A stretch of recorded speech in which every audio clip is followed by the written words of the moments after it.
Hello friends, ഞാൻ Ranji master. Tech and tricks for സ്റ്റുഡൻസിലേക്ക് സ്വാഗതം.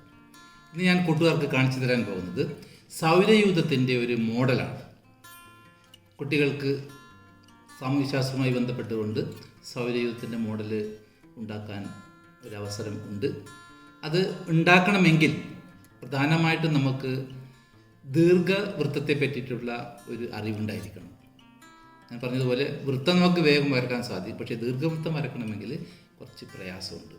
അപ്പം ദീർഘവൃത്തം വരച്ചുകൊണ്ടാണ് ഞാൻ ഇങ്ങനെയുള്ള ഈ സൗരയൂഥത്തിൽ നമുക്ക് പ്രധാനമായിട്ടും 8 ഗ്രഹങ്ങളാണ് നമ്മൾ പറയുന്നത്. അപ്പോൾ 8 ഗ്രഹങ്ങളുടെ സഞ്ചാരപഥം ഈ ദീർഘവൃത്താകൃതിയിലാണ്, സൂര്യന് ചുറ്റും ദീർഘവൃത്താകൃതിയിലാണ് സഞ്ചരിക്കുന്നത്. അപ്പം ദീർഘവൃത്താകൃതിയിലുള്ള വരകളായിരിക്കണം നമുക്കിവിടെ ഉണ്ടായിരിക്കേണ്ടത്. അപ്പോൾ നമുക്ക് 1, 2, 3, 4, 5, 6, 7 ഉണ്ട്. നമുക്കിനി ഒന്നും കൂടി വേണം.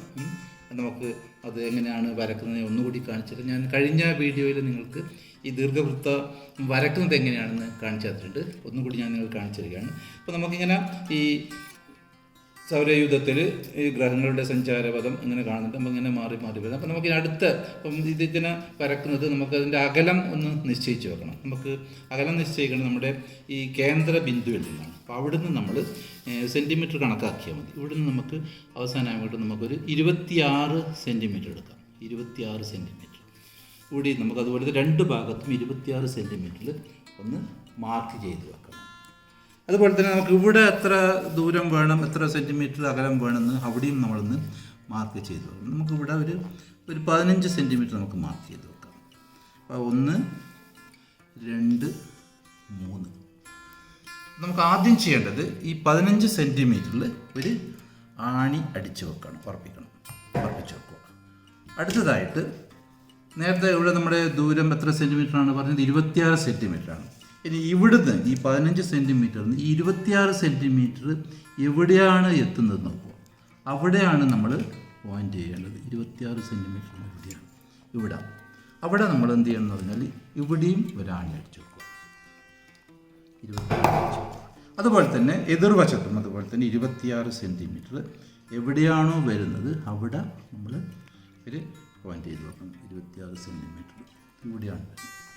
അവിടെ മാർക്ക് ചെയ്ത് അവിടെയും നമ്മൾ ഒരു ആണി അടിച്ചു വെക്കുക. ഇവിടെ ആണി അടിച്ചു വെക്കുക. അടുത്ത ചെയ്യേണ്ടത് ഈ 3 ആണികളെയും യോജിപ്പിച്ചുകൊണ്ട് നമ്മൾ ചെറിയൊരു ചുവി നൂല് അല്ലെങ്കിൽ മറ്റ് തടിച്ചെന്തെങ്കിലും നൂലെടുത്താലും മതി. അതുകൊണ്ട് നമ്മളിങ്ങനെ 3 ആണിയെയും കൂട്ടി യോജിപ്പിക്കുന്ന തരത്തിൽ ഇതുപോലെ ഇങ്ങനെ നമ്മൾ കെട്ടുകയാണ് വേണ്ടത്. ഈ ആണിന് അടർത്തിയെടുക്കുക. അതിനുശേഷം നമ്മൾ എന്ത് ചെയ്യണം എന്ന് പറഞ്ഞാൽ ഈ നേരത്തെ കുറച്ച് തെർമോക്കോളിൻ്റെ ഒരു പീസാണ്, അതിന് ദ്വാരമാക്കി വെച്ചതാണ്. നമുക്ക് എളുപ്പത്തിൽ വരക്കാം, അല്ലെങ്കിൽ ഇളകിപ്പോകുന്നുണ്ട്, നൂല് ഇളകിപ്പോകുന്നതുകൊണ്ടാണ് ഞാൻ അങ്ങനെ ചെയ്തത്. അപ്പം ഒടുവിലത്തെ ലൈന് കൂടി ഞാൻ വരയ്ക്കുകയാണ്. നോക്കിക്കോ, സാവധാനത്തിൽ, വളരെ സാവധാനത്തിൽ, ഇങ്ങനെ വളരെ സാവധാനത്തിൽ വരക്കാം. ദീർഘവൃത്തം വളരെ എളുപ്പത്തിൽ വരക്കാനുള്ള ഒരു ടെക്നിക്കാണിത്. നമുക്ക് എത്ര വലുതും എത്ര ചെറുതും നമുക്ക് ഈ സംവിധാനത്തിലെ കൂടി വരക്കാൻ സാധിക്കും. യാതൊരു തെറ്റും പറ്റില്ല.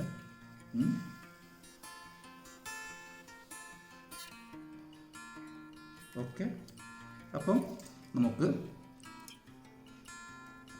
1, 2, 3, 4, 5, 6, 7, 8 സഞ്ചാരപഥം കിട്ടി. സൗരയൂഥത്തിൽ സൂര്യന് ചുറ്റും ഗ്രഹങ്ങളുടെ സഞ്ചാരം ദീർഘവൃത്താകൃതിയിലാണെന്ന് പറഞ്ഞു. ഇനി നമുക്കിതിൻ്റെ അകത്ത് ഗ്രഹങ്ങളെ നമുക്കൊന്ന് ഒട്ടിച്ചു വെക്കാം.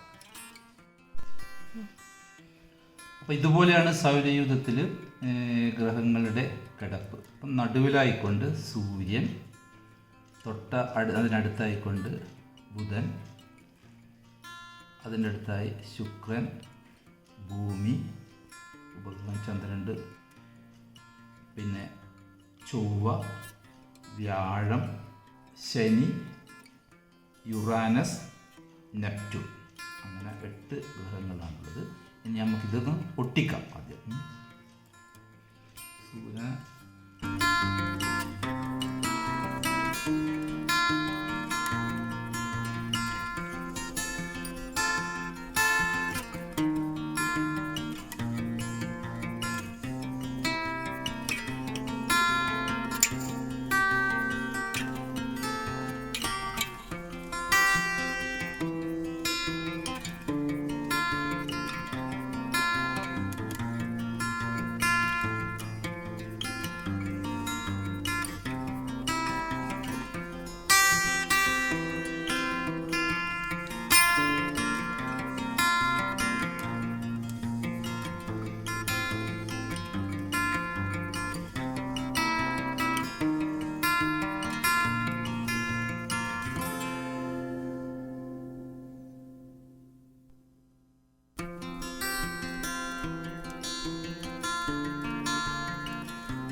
സൗരയൂഥത്തിൻ്റെ മോഡൽ ഇവിടെ തയ്യാറായി കഴിഞ്ഞിട്ടുണ്ട്.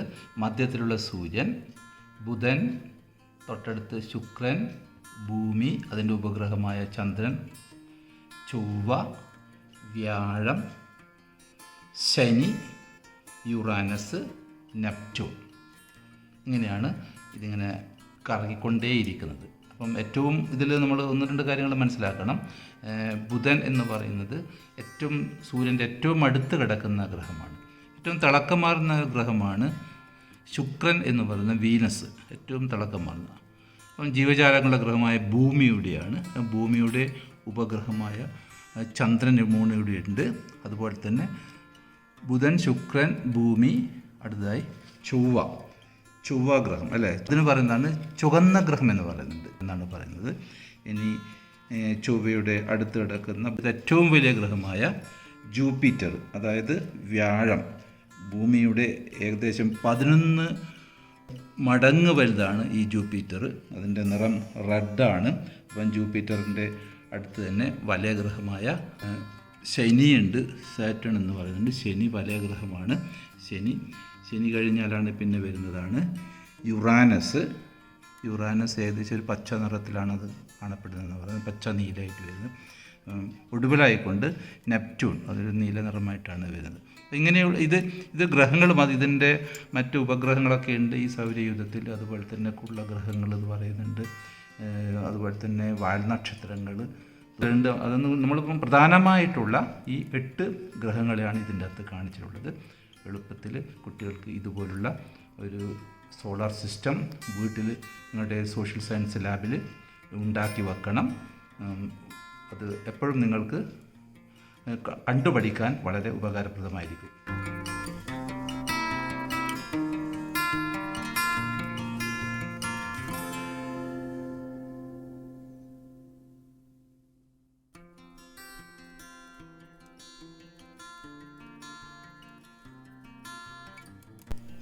കൂട്ടുകാർക്ക് ഈ വീഡിയോ ഇഷ്ടപ്പെട്ടെങ്കിൽ ലൈക്കും ഷെയറും സബ്സ്ക്രൈബും ചെയ്യണം. നിങ്ങളുടെ മറ്റുള്ള കൂട്ടുകാർക്ക് കൂടി ഇത് ഷെയർ ചെയ്ത് എല്ലാവരെയും ഒന്ന് കാണിച്ചു കൊടുക്കാൻ ശ്രമിക്കണം. നമുക്ക് പുതിയൊരു വീഡിയോയുമായി വീണ്ടും കാണാം.